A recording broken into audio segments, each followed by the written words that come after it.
I am going to discuss about this classification of solvents and the leveling effect. Right? In this classification of solvents, so particularly solvents are mainly classified in ionic equilibrium or inorganic point of view. There is solvents are mainly classified into three types are there. So one is a protic solvent, and other one is a aprotic solvent, and the next one is a amphiprotic solvent. Right? What are these? First we will discuss. First one is a protic solvent. Protic solvent. Protic solvent is the one. What is meant by a protic solvent? So protic solvent, in that word only it will be the protic. That means which can easily accept the proton from the other substance. The solvent which can accept the proton from other substance is simply a protic solvent. I am taking that well-known example. H2O easily accept the proton from other substance, and you can take even ammonia liquid. Ammonia also will accept the proton from other substance easily, right? So H2O is a one protic solvent, and other one is simply ammonia is another one, right? And the next one is aprotic solvent.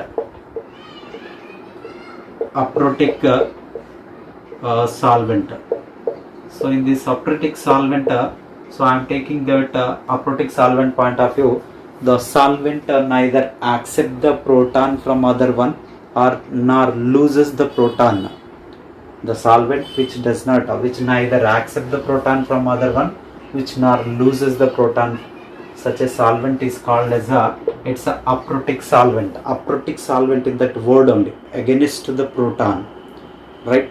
So protic solvent is one, and other one is a aprotic solvent.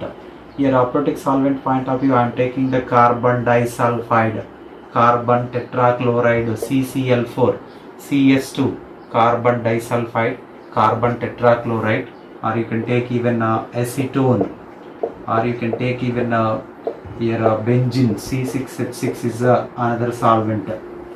These solvents are called as aprotic solvents. And the next one is I am taking that this solvent is simply protic solvent, and other one is amphiprotic solvent. Amphiprotic solvent. Amphiprotic solvent is a solvent which can accept the proton and which can donate the proton, and such a solvents are called as amphiprotic solvent. The solvent which accept the proton and which can donate the proton, such a solvents are called as amphiprotic solvents. Here most commonly we know that H2O can donate the proton and it can accept the proton. Even we know that here NH3 also it can donate the proton and it can accept the proton from other substance, right? So these are the amphiprotic solvent. This classification is a simple classification, and it will be helpful to study about that to decide the strength of acid, or to talk about that any other finding the pH of the different kind of solutions, right? So this is the one, and the next one is after this one we have, there is a leveling effect. Leveling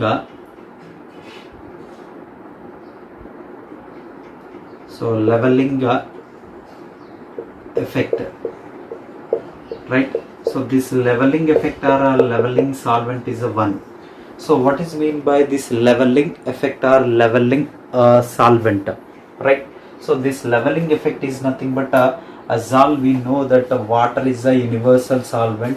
Whenever it is mixed with any other acid or a base, easily that acid or a base is going to be dissolved in that, and it forms its proper solution. But as all we know that this water, it can act as a strong base whenever it is mixed with all different kinds of mineral acids, or it is mixed with all different kinds of strong acids. Whenever the strong acid is mixed with this water, obviously it takes from the proton from the other mineral acid or a strong acid, and it forms always H3O plus ions, right? So there attains there is a equilibrium between that ions and then undissociated one, and it balances that. That means all strong acids dissolving in a water, so that we cannot decide in the strong acids relative strength. We cannot able to explain which is going to be. Suppose HCl is there, H2SO4 is there, both are giving the proton to the water, then it is forming that it's a corresponding conjugate basis, right? So we cannot able to tell that which is a strong acid in that two. But whereas in the case of by taking the different solvent like acetic acid, we can able to tell. That's a different scenario. But here water, I am taking that one common acid HCl. I am taking this HCl with, if it is mixed with water, then it is in a it forms HCl mixing with water. What happens? So this HCl is acid, H2O is it giving the proton to the H2O, then it forms, this is a simply H3O plus ion is going to be formed, as well as there is an Cl minus, it's a conjugate base is going to be formed. HCl donating the proton to the H2O, it accepts the proton, right? Even there is an equilibrium is attained between these two. Even I am taking that H2SO4, this H2SO4 also dissolves in water, and it forms again there is an HSO4 minus and then it forms, this is an H3O plus ions. This we can call it as a again there is an equilibrium is going to be formed. In all the mineral acids, all the strong acids are dissolved in the water, then it can acting as a, whatever this particular water is there, that water can act as a strong base, right, which is taking the proton from other one, so that we cannot able to tell that which is a strong acid in these two. That's the reason it levels the both the all the strong acids by dissolving in that. That's the reason such a phenomena, such a effect is called as a, it's a leveling effect. Whatever the solvent here we have taken, that solvent is called as a leveling solvent, right? So this phenomena is simply a leveling effect, and that effect is called that solvent is called as a, it's a leveling solvent. H2O is there, here also H2O is there, this solvent is simply a leveling solvent, and that phenomenon is simply a leveling effect, right?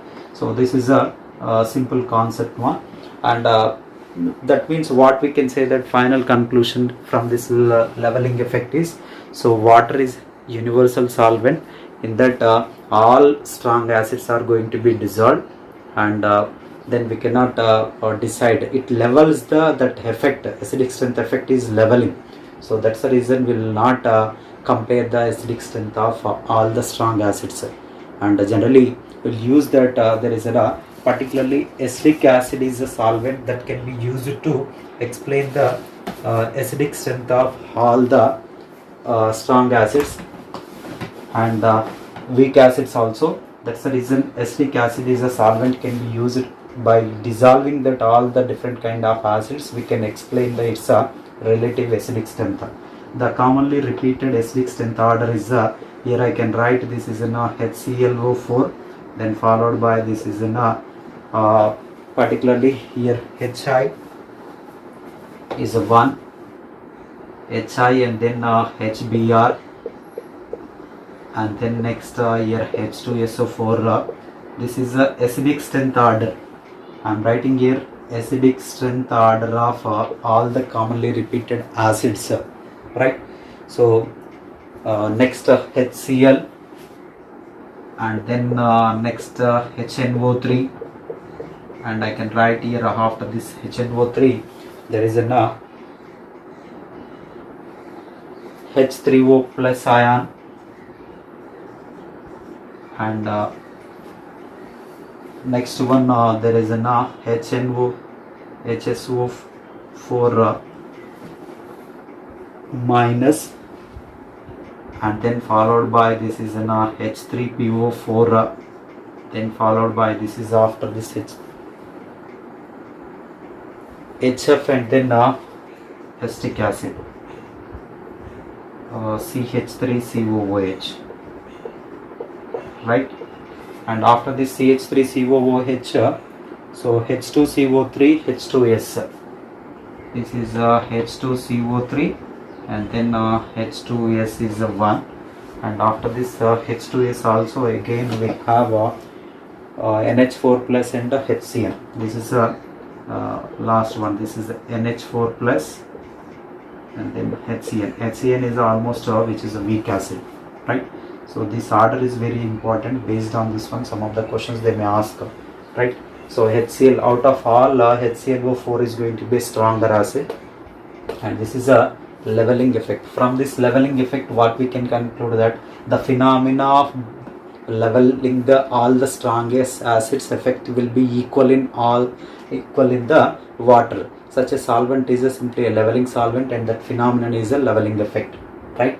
And that's the reason to compare the relative acidic strength of different kind of acids, we have taken that acetic acid is a organic solvent, and in that acidic acid is organic solvent, and this is the acidic strength order is going to be obtained. This is purely an experimental one, right? So